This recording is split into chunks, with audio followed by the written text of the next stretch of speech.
Episode number 9, Ruthless Politics, live from the Space Coast Podcast Studios. I am Treez. I'm here with Kid Chronic.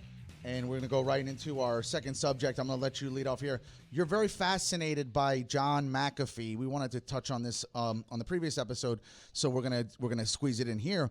John McAfee, if you don't know, tech billionaire.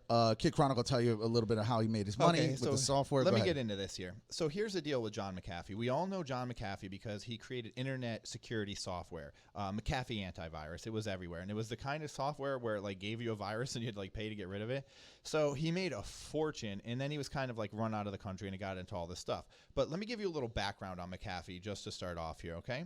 So he was employed in the early days by NASA as a programmer. So you can see how talented he must have been. He created the Xerox operating systems architecture.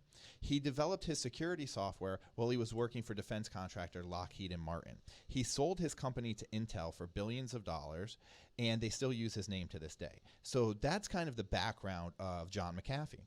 Now, at some point, McAfee peeled out of the country. I think that the country was probably getting fed up with how his software worked and maybe other things, tax crimes, this and that. And so he leaves the country. He goes to Belize.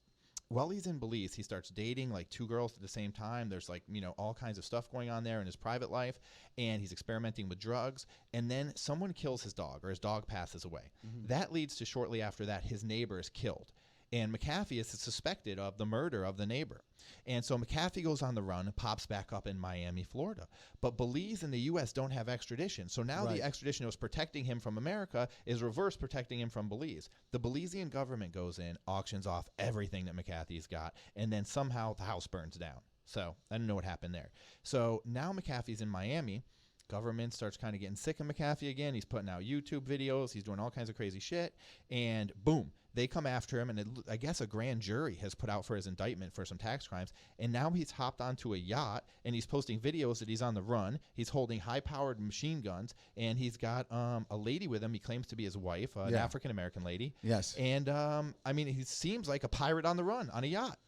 Yeah, he seems to be, he doesn't like any normalcy in his life. That's for sure. That's a great way to put it. Yeah, he is addicted to the adrenaline. This guy's like living a movie. A couple of other things about this guy that's very fascinating.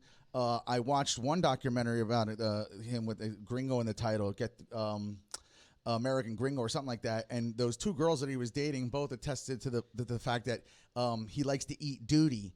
And that they would have a hammock. Yeah, pretty crazy. And that they had a hammock with a specific area cut out in the buttocks for him to do his thing.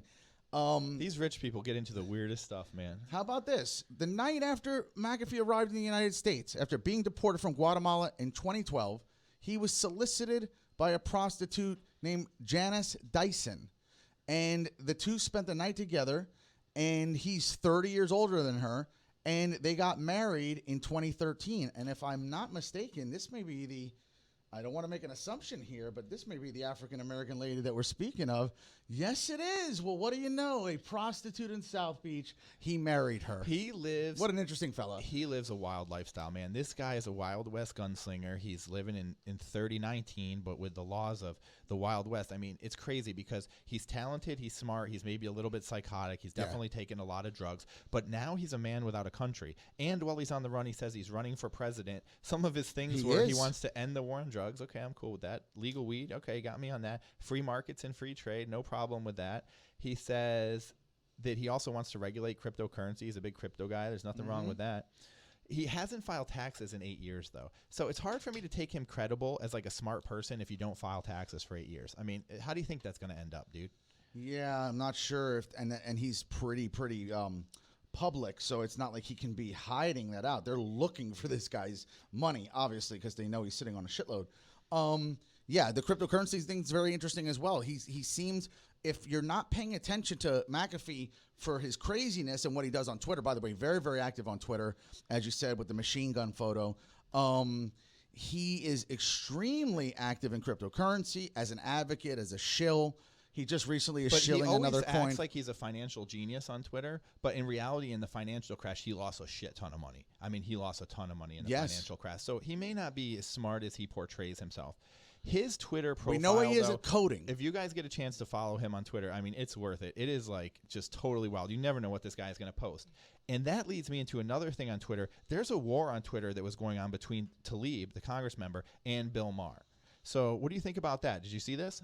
Well, yeah. So basically, Bill Maher, I believe on his show, which I think you probably saw, he got vocal about her movement and the Israel situation with Omar and Tlaib kind of being shut out of the, that's I think where it all came about, right? He had on his show, he had an all-white, I watch Bill Maher, and so I'm watching the show, and I didn't think that this was bad because he's been attacking Muslims from the get-go. Bill Maher's always been attacking Muslims, and he attacks all religion. 100%. But he has an all-white panel, and they're talking about Muslim issues in the Middle East and whatnot. And so this dude, who I'm not really that familiar with, Mehdi Hassan, he's a podcaster like us, and he also writes for The Intercept, and he does some work for Al Jazeera. He puts out a tweet, Bill Maher's talking about Middle East stuff with an all-white panel. He calls himself a liberal, and he puts it in quotes. Right. And then Tlaib retweets it, and she says, maybe folks should boycott his show, because she obviously doesn't really understand it. Maybe she hasn't seen the show, but this little retweet of hers, it just caused a war because she says boycott the show, which is another thing that he rails on Bill Maher. He doesn't like when people boycott things. He thinks it's ridiculous.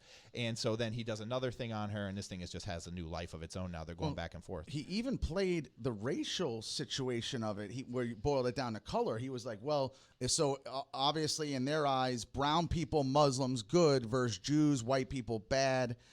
He boiled it down into a very interesting thing. Bill Maher is not a big fan of Muslims. I remember he was very vocal after 9/11. If there's one thing he seems to really take a stance on as far as any of the identity kind of thing going on, it's that group. And he's, like you said, he's been on record with that, so this isn't anything new. I think he's also very logical. I think that these two women, unfortunately, are letting the media coverage get to their heads a little bit. All of the squad is getting a little too rambunctious for their own good because they're all new. Nobody pays their dues anymore. This is kind of just the generation we're in. And when you have a possible problem, which even made Donald Trump talk about, well, if you vote Democrat, I mean, imagine this guy said this because he caught a bunch of shit for this. If you're Jewish and you vote Democrat, you're basically a traitor. You're basically, because that Democratic Party now doesn't care about you anymore. That kind of stuff doesn't work because you can't force people to do stuff, especially not in America. People like to think it's their own damn idea. So we can get into that. But here, you're so right about the squad, and I'll agree with you as a liberal. The squad has gotten a lot of press, and it has gone to their head a little bit. And they say stupid, unplanned out stuff like this boycott stuff. And Bill Maher is logical. And that's why this is a bad fight for Congresswoman Tlaib, because she's running right into a logic wall, which is just that you can't get over the fact that white people is free speech. We're allowed to comment on the Middle East. We're allowed to comment on, things that are happening with Muslims. And there wasn't anything that was said particularly on this panel that was that bad. So this was a pointless fight for her to get in, and the boycott wasn't ever going to happen, and it's against people on her own team. So I just thought the whole thing was just stupid for her. A lot of this centers around what a lot of people don't know. The media doesn't cover it a whole lot. Even I myself wasn't too familiar with it. I had to look up more. It's the BDS movement. And basically the squad, AOC was big on this as well. It's an anti-Israel movement. Now, keep in mind, folks, the reason why this is a big deal is that the United States routinely has had Israel as a major, major ally. Not just a friend, but like next to England, it's probably our number 2. Canada, you know what I mean? So like they're in the top 5. And right? They're one of the only places in the Middle East that we have that kind of solid relationship. Exactly. Yeah. So keeping in mind, these women have created, because they're pro-Palestine versus Israel, a BDS movement which stands for Boycott, Divestment, and Sanctions. This is a way to kind of stick it to Israel. And Bill Maher doesn't agree with it. He called it a bullshit purity test. And he said, this was the exact quote. He said, in Israel, the Jews are mostly white, the Palestinians are browner, so they must be innocent and correct in the eye of the media. And so, like you said, this is now becoming a Twitter war. And he did invite her on the show, by the way. So she this should could take be some it. fireworks. If she's smart, she'll take it. And she's a fiery girl, and they'll probably end up getting along. And he has a lot of enemies on the show that they'll get along. But what is fascinating about it, too, is that, these girls are kind of right. First of all, if you're a Muslim, you're going to side with the Muslims that are, the Palestinians kind of get a shit deal over there. Israel shits all over them. But the Palestinians do stupid shit all the time. They're always bombing, and it's this back and forth. And they're fighting over this religious land, which is just ridiculous. An imaginary man in the sky and this piece of land that's supposed to be freaking holy, and you guys have 2 versions of the same freaking book, so this land is important to both of you. Right. And you're arguing, but people are actually dying over this, and it's been happening for years and years and years.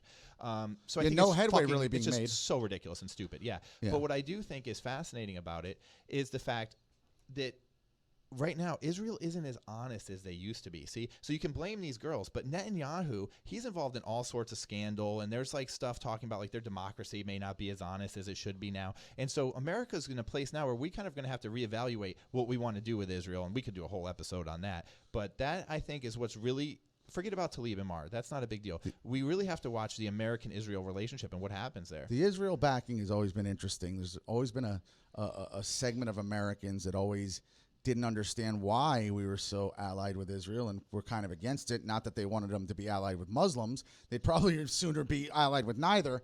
But yeah, there's a big faction of people that don't like the Israel situation.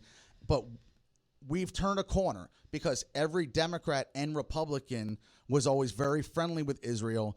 And Obama was the first one that wasn't so much. And that's where it began and changed. Trump comes in and he's like, Israel, they want to name a city after him. But the ball's already, it's rolling already. These women have some power. They certainly have the airwaves. And now here we are. We've constantly had Jewish talk, Palestinian talk, now Tlaib versus Maher. It's not going away. Omar's got her little problems with her marriage and this and that, and maybe some campaign finance stuff. I don't think Netanyahu's going away either. So I think this problem there is going to persist for a while because it's going to be hard for America to have the ironclad, hand-in-hand relationship that we have with Israel if there's questions over Netanyahu's kind of efficacy.